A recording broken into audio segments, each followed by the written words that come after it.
Hey basketball fans, welcome back to the channel.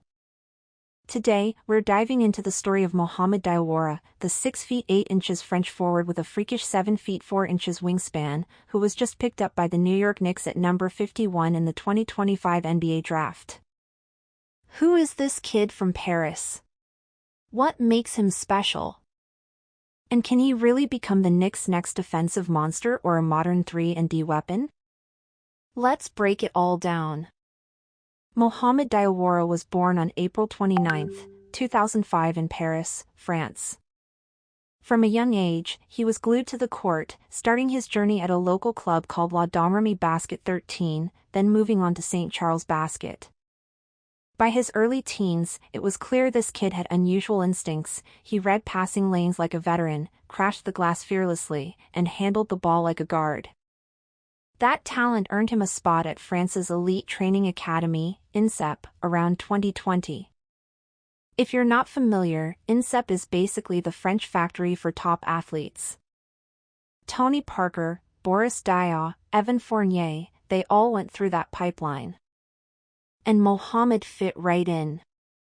At just 16, Diawara signed with Paris Basketball, a rising team in France's top division, the LNB Pro A. He played both for their U21 squad and the senior team, learning how to battle seasoned pros. It wasn't about stuffing the stat sheet yet, it was about building toughness, defensive IQ, and team-first habits.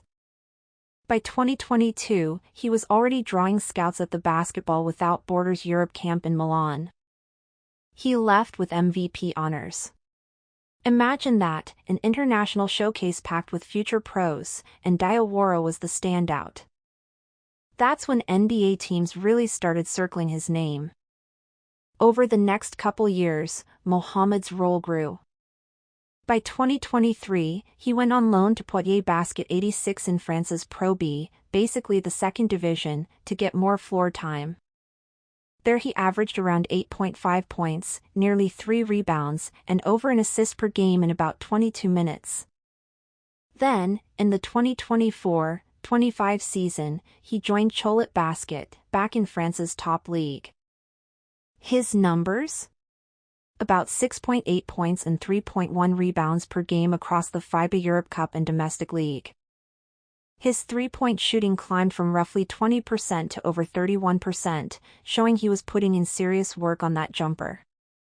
But make no mistake, it's not the box score that makes Diawara intriguing. This is where Diawara really pops, his physical measurements. 6 feet 8 inches height, 7 feet 4 inches wingspan, 9 feet 2 inches standing reach. A fluid mover who slides laterally, contests jumpers, rotates on help D, and crashes the boards like a pogo stick. He's been called a defensive Swiss Army knife, someone who can legitimately guard 1 through 4, switch onto guards at the perimeter, yet still contest shots at the rim. Coaches at Cholet raved about his rotations and his willingness to take on the toughest assignments. Whether it was locking down speedy guards or fighting through screens to stay glued to shooters, Diawara showed he has the instincts and motor you can't teach. On offense, Diawara is still a bit of a raw product. His handle is surprisingly advanced for a player his size. He can grab a rebound and push in transition, initiate a dribble handoff, or swing the ball smartly. But he's not yet a go-to scorer. His shot is improving, from about 20% to 31% from 3 in 1 year. That's real progress. Yet his free throw shooting still hovers around 49%, a big area he needs to clean up. He also needs more strength.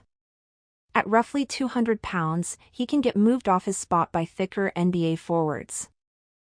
That's normal for a 20-year-old, and an NBA strength program will be huge. Now let's fast forward to June 26, 2025, NBA Draft Night. The Knicks traded down to number 51, picking Diawara after a swap with the Clippers. It wasn't flashy, but it might be smart.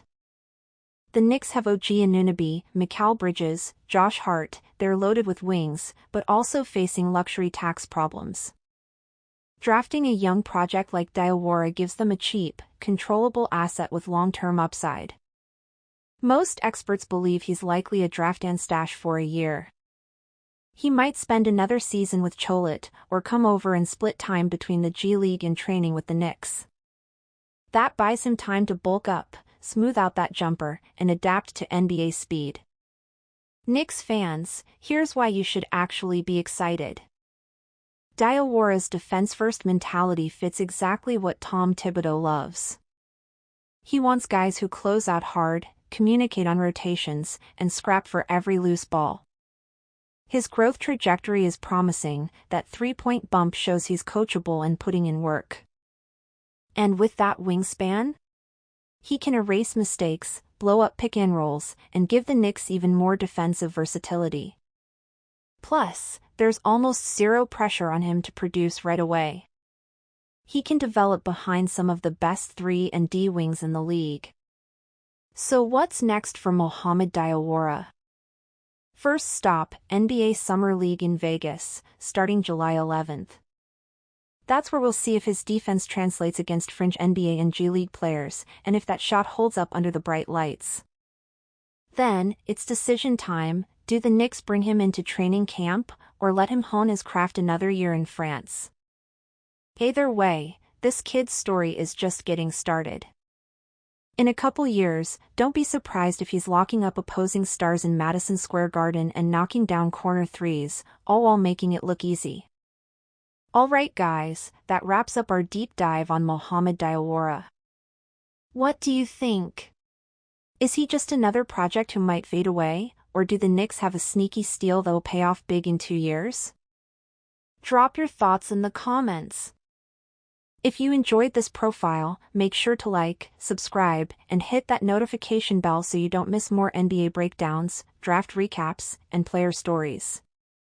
Thanks for watching, and we'll see you in the next video.